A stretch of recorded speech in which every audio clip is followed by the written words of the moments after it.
came from a very involved Jewish household.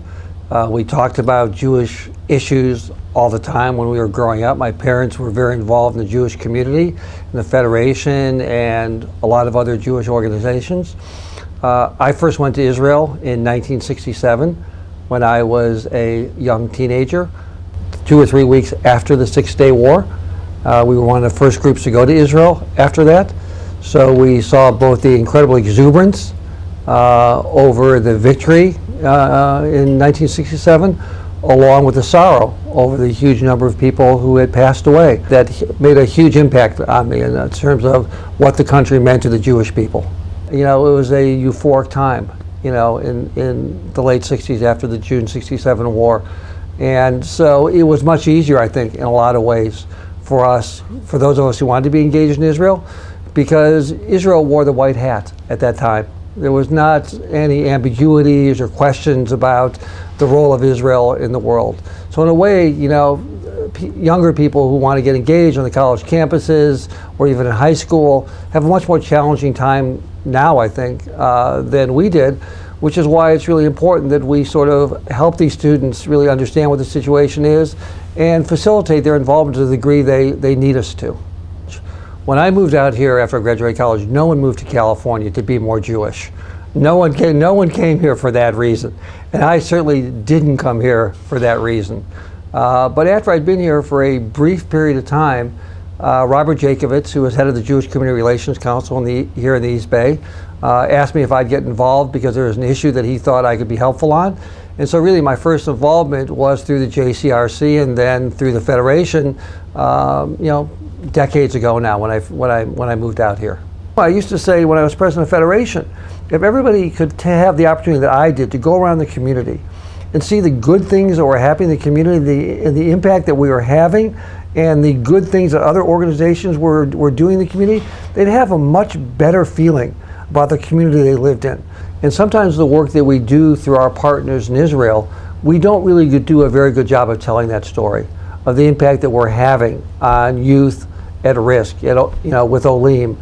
And I think that if people could see and visit the projects that we're having an impact on, they would really see that their involvement with Federation is really an important element, and they would have a greater appreciation and feel, you know, really good about the time and energy they're putting into their commitment to the Federation. You know, there are very few people who were around 3,000, 4,000, 5,000 years ago who are still here and who are still making history. And the Jewish people are. And I think to be part of that project and to be able to take any sort of leadership role is a real privilege to be able to do that.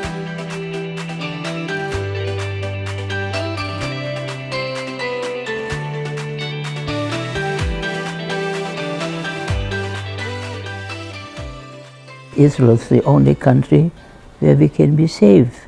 If we had had that, then we would have my parents, grandparents, and uncles and aunts and cousins. If we had Israel, you really cannot educate people and tell them you have to love Israel.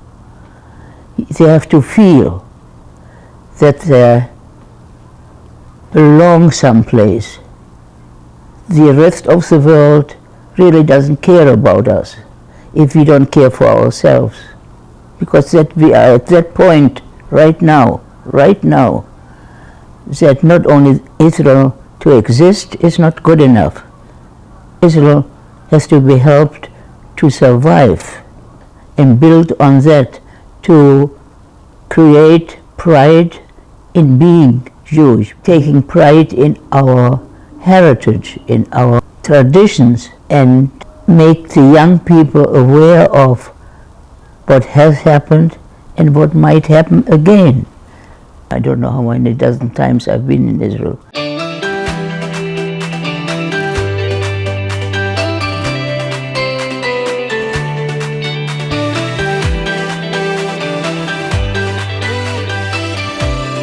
The highlight is when we put the mezuzah on the building in Canaan, Tzfat, in memory of my husband.